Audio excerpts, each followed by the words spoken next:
What's up, everyone? This is Pi with SLRLounge.com. Welcome to another episode of Constructive Critique.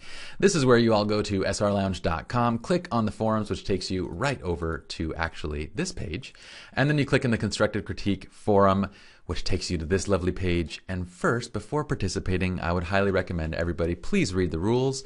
That way we all have wonderful constructive critiquing etiquette, and we foster a community of love and sharing. Okay, let me tear into some of your images now. I'm feeling rude and I'm going to abuse you guys. I'm just kidding, guys. We're not going to abuse anyone. Let's get started. I'm going to go to this first image right over here. There we go. This is called Absolute Zest, and it's by Machiavelli. Now, this is a concept that he did for an Absolute Mandarin vodka ad, and I love this. You know, this is something that photographers should absolutely do. If you want to be a commercial photographer, well, grab products around you and go and shoot them and create faux advertisements, just mock-ups that you can put in your portfolio to show people what you can do. And this is an absolutely brilliant job of creating basically this faux campaign. Now, obviously, in looking at this image, I know that Machiavelli knows his lighting. He knows a lot of cool techniques because I can actually see it lighting up. Anything that's going to be basically very specular, lighting up glass, metal objects is a very technical side of photography. I can see from the way that he's lit, it looks like he has two black cards actually to the left and to the right of this bottle, and that's what's giving you that nice black edge around the outside. It also looks like he's probably either lighting, well, based on where the light is being shaped, it looks like it's coming from above as well as from below. This might be on a light table or something. Either way, it's a great job of the lighting. With stuff like this, you have to get it into position. You got to try, and keep modifying as you go. Things like anything like a gobo or any types of flags, black cards, bounces are heavily used modifiers when it comes to product photography. So regarding this image, great job. It looks like you know what you're doing. Now, I'm going to give you a bit of critique, and this is really nitpicking, but I can tell that you want the nitpicky stuff because you already got all the basics and beyond that down. So nitpicking at this, I would say when you take this into Photoshop, I would fix this little cap right here. You can tell that the cap is slightly bent basically to the side. It's not perfectly straight up and down like the bottom of the bottle. It's something that's really easy just to basically grab and to adjust, rotate kind of and move it down into place so that it creates kind of a straight top edge. Otherwise it looks a little bit crooked. Now, the left peels, these peels on the left side are great. They're brilliant. I love what it adds to the feel and kind of the, I don't know, spontaneity of the image. It looks awesome. But on the right side, there's a couple peels that I would actually remove. I'd remove this guy right here and also this guy right here in the corner, leaving a little bit of white space between that orange and the edge.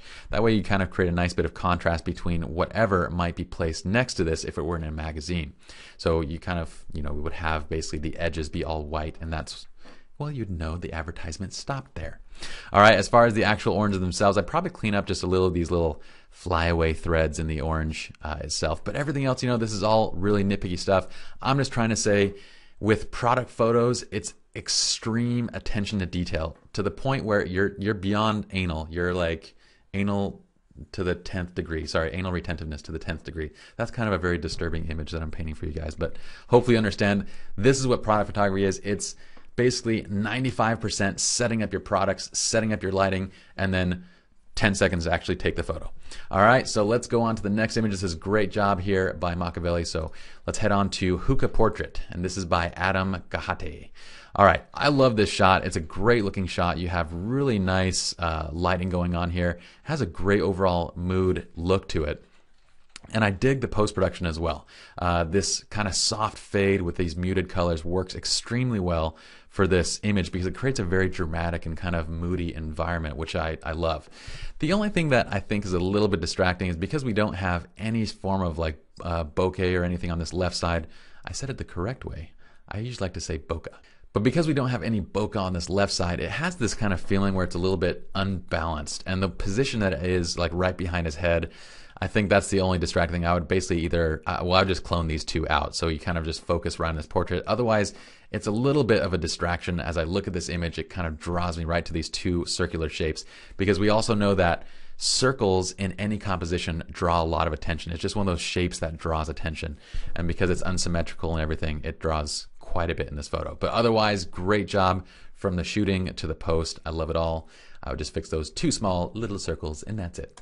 Let's go on to the next one. We have Beach Football. This is by Salutis, and this is a really great shot. He said he tried to find an interesting angle, and you did exactly that. I mean, this image is one of those shots that I would say could be extremely boring without the right shot and without the right look to the lighting in the post. You've done a great job with kind of all 3 in this one. You've gotten a low angle, which creates an interest in the composition because it's not an angle that we would typically be viewing this event from. So automatically we have some interest there. In addition, you have a nice angle on the lighting. So everything's kind of backlit. It creates a more dramatic look to the image. We have a little bit of depth and dimension to it as opposed to shooting with the light, which would make it all very flat. And then also on the post-production side, it's a really nice job with the production. I'd say it's a little bit far on the contrasting side for my taste. Generally with my silhouettes, I like to leave a little bit more detail in there than in this shot because if it looks too crushed, it looks almost a little bit too manipulated. And I think this one's looking a little bit too crushed, but that's kind of more of a preferential thing. I'll leave that really up to you. I think it's a great shot. I think you did a great job overall with the image. The one thing I would suggest in this type of image is give yourself a little bit more cropping space around the border. Particularly his hand is just a little bit close to this left edge. And so it kind of has this, I don't know if I want to say, it kind of like gives me a feeling of anxiousness just because it's right next to the edge of the frame. And it's about to be cut out, you know. So I'd give it just a tiny bit more space if possible. If you crop this in post, then just open up the crop a little bit, not too much, but just a little. All right, great job on this shot. Let's go on to the next one, and this is a portrait by Timonsonis, something like that. Okay, this is a portrait of his lovely wife on Christmas morning. Just use a 40 millimeter pancake f2.8. This actually looks really nice for that pancake lens. 1/2 of a second. It looks like he has either some flash, like bounce flash, or either off like an umbrella or something. I don't know if he said. Post was all Lightroom, little dodging, some skin. Let's see. Let me post that. Just window light. Oh, window light. Nice. Window light is the best light because it's easy to use. But, you know, I love strobes too. Strobing is awesome as well. All right. So thoughts on this? Well, let's see here. I think it's a great image. I love kind of this, it has this playful attitude with her head kind of tucked behind the neck of this sweater that she has on, or coat that she has on. I like the bokeh in the background as well. Ooh, look, I said it right twice. Do you guys like that pronunciation? I don't like that pronunciation of, or is it pronunciation? Anyway, I like to say bokeh. Bokeh. That's the American way, guys. I know it's not the right way, but it's the American way. And that is the best way. I'm just kidding. I did not say that. I know we have a lot of international people. I don't honestly believe that. Don't worry. All right. So with this image, I love the light that's filling into her eyes. It's nice and bright. It does look like there's a bit of dodging done in post-production because her eyes are actually quite bright. And it looks a little bit too bright on this left side. I would have expected this left eye to be a bit darker just because of where it is and where the shadows are falling. So that's the only side that kind of gives me this. It gives me a little bit of a feeling like it's been manipulated in post. The right side looks fine though because it's kind of matching the brightness of her skin, or at least it's close to it. The only other thing I'd really fix with this is this highlight off of the nose. Well, it's not a really highlight, it's just an area of heavy saturation off to this side where you basically have probably a tungsten light on this side and it's reflecting off her nose, and the additional vibrance is really causing it to kind of go orange, which draws a lot of attention since the rest of her skin looks totally fine. If you are, I think you mentioned you're on VSCO, if you're using the Lightroom 4 presets, there is a brush specifically for this to basically desaturate skin tones. Otherwise, you know, you can create a brush and just desaturate that area, or you can desaturate the overall image. I wouldn't recommend that because the other colors look fine in the image. I just kind of fix that one spot. The only other thing I'd mention as far as this image goes, if you want to enhance the playfulness of this image, I've seen this almost exact shot taken from a little bit wider of an angle with kind of the girl's hands right at the collar, and she's kind of like ducking behind her hands a little bit. It gives a little bit of added playfulness to the shot, and that works as well. But overall, I dig the shot, I dig the composition and everything. Hopefully those few tips help you out. All right, let's go on to the next one, which is Bubble Abstract by Andreas Christensen. This was shot using some cooking oil and a green background. Let's see. First time they tried that out on a 600D Tamron 90mm macro, ISO 400 f8, 1/400 of a second. I actually dig this shot. I love it. You know, what makes this shot so interesting is it's once again one of those things that we wouldn't look at from this angle. We wouldn't look at bubbles this close up, or this oil this close up, and it makes it very interesting. Also, what's interesting about this is the lines and the graduation and the shapes, the overall lighting, and kind of how they're all graduating to these different, very subtle green tones, and these sharp edges where these circular lines are coming into place. It looks really cool, and it's just a very interesting image to look at. So great job on this macro shot. I dig the color. I dig everything about it. It's really cool. So nice one. Keep doing that. All right, this is Chris Holtermere. Of course it is. It has great lighting that Chris always does. This is Chris's wife, another beautiful wife. Everybody's got lovely wives.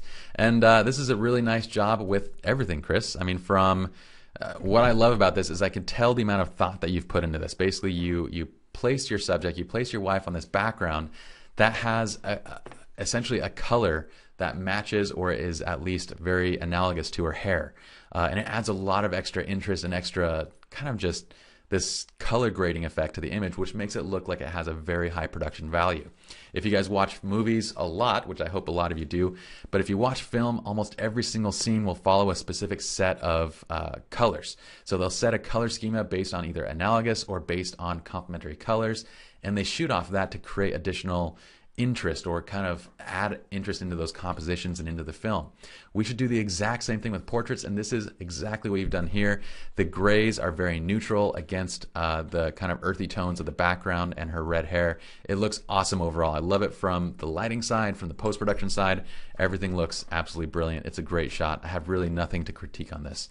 So you watch the details very well. It'd be cool to see, with a shot like this, I would say also post like a little film strip. You can do a little film strip of like the different expressions that you're getting out of it, because I love this expression, but I think it's cool to kind of see other ones too. And Chris, you got so many great shots of your family. I should learn from you, because given that I shoot so much as my job and with SLR Lounge and the magazine, when I go home, I'm not taking enough photos of the family, which I need to definitely be doing. So good job, buddy, and another really nice shot. Let's go on to the next image. This is from RCS Scharf.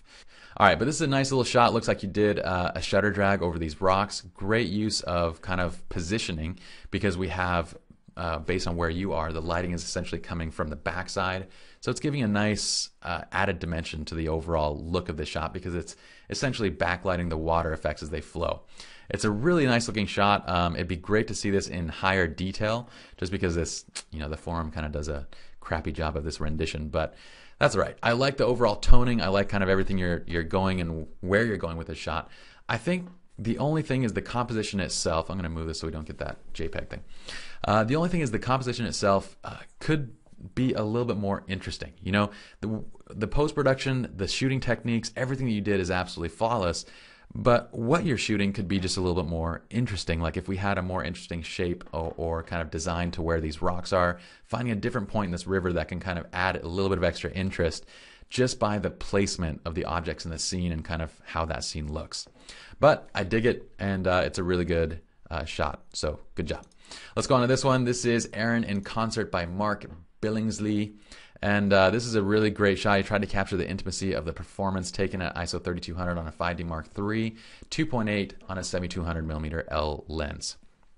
Now, the only thing, I do agree that this is a great shot. It really captures kind of the intimacy of the performance, but there is only one issue, which is being that we can't really see anything in the background or anything going on around him, we don't necessarily know that it's a performance. In fact, if I were to just to see this shot, I would guess that it's an actual studio shot and not a performance, because there's not anything there that gives us that sensation. Not the lighting in the background, not really anything. Now, the way you could basically pull this off where it feels like he's in the middle of a concert is if you have a flash or a light basically on this backside here up to the left, rim lighting, and basically coming in from the backside and kind of adding a little flare and kick to the image and then backlighting the edge, then it'll have a much more kind of dynamic concert type feeling, as opposed to this. This just kind of feels like a little bit of like a studio shot of him just on the mic and stuff like that. But overall, I think it's a good shot either way. It's just, I'm just trying to give it a few tips on how you can capture that atmosphere just a bit more. And it's going to be, with these close-up shots, it's going to be all about the lighting. If you set up lighting that looks like concert lighting with kind of mixed tones, mixed colors, backlighting, front lighting, Well, regardless of how tight you shoot that image, it's still going to look like a concert. And same thing in regards of how wide you shoot it, it's still going to look like a concert as well. All right, hopefully this helps everybody. That's it for this episode of Constructive Critique. We'll see you all in the next video.